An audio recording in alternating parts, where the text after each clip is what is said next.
My Neighbor's Collection. In a quiet suburban neighborhood, the houses stood like perfect dolls in a row. Neatly trimmed hedges, friendly neighbors waving good morning. But there was one house, the one with the peeling paint and overgrown yard, that everyone avoided. It belonged to Mr. Comstock, the tall, reclusive man with long, greasy hair.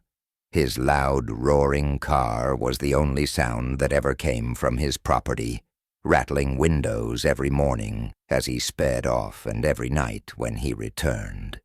Beyond that he kept to himself, eyes hidden beneath the brim of a tattered hat.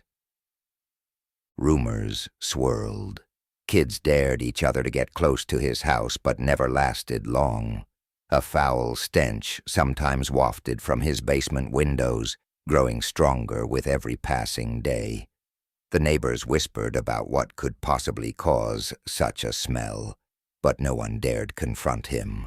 One fateful evening, the smell became unbearable. Mrs. Downing, who lived next door, had had enough. She called the police, citing a possible gas leak, to ensure they'd investigate. Within minutes, 2 officers arrived and knocked on Mr. Comstock's door. The man answered, his gaunt face and hollow eyes peering out. "We got a report about a smell," one officer said, trying not to gag. "Nothing to worry about," Comstock replied, his voice low and oily. He started to close the door, but the officers weren't having it. "Mind if we take a look?" they asked, stepping forward. Comstock hesitated, his grip tightening on the door frame, but eventually relented. As they stepped inside, the officers were hit with the full force of the odor. It was sour and putrid, thick enough to make their eyes water. They followed the scent down the creaky basement stairs, where they uncovered something straight out of a nightmare. In the dim light of a single bulb, shelves lined the walls, each one crowded with jars. Inside were cats.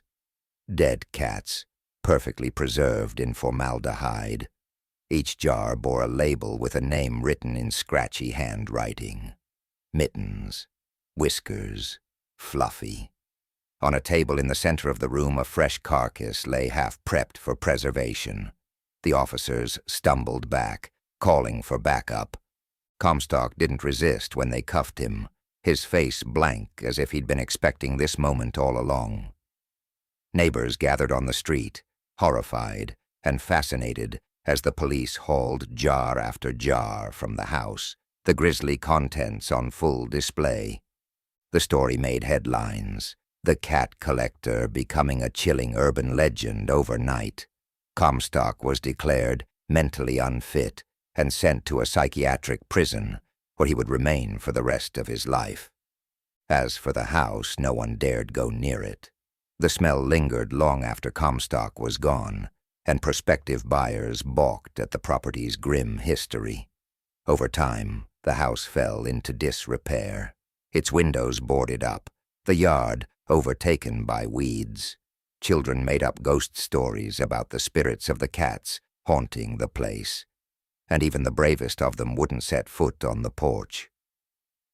The house was eventually condemned, a decaying shell of the horror it once hid, and so it stood, a grim reminder of the quiet man with the greasy hair and his terrible secret, never to be forgotten by the neighborhood.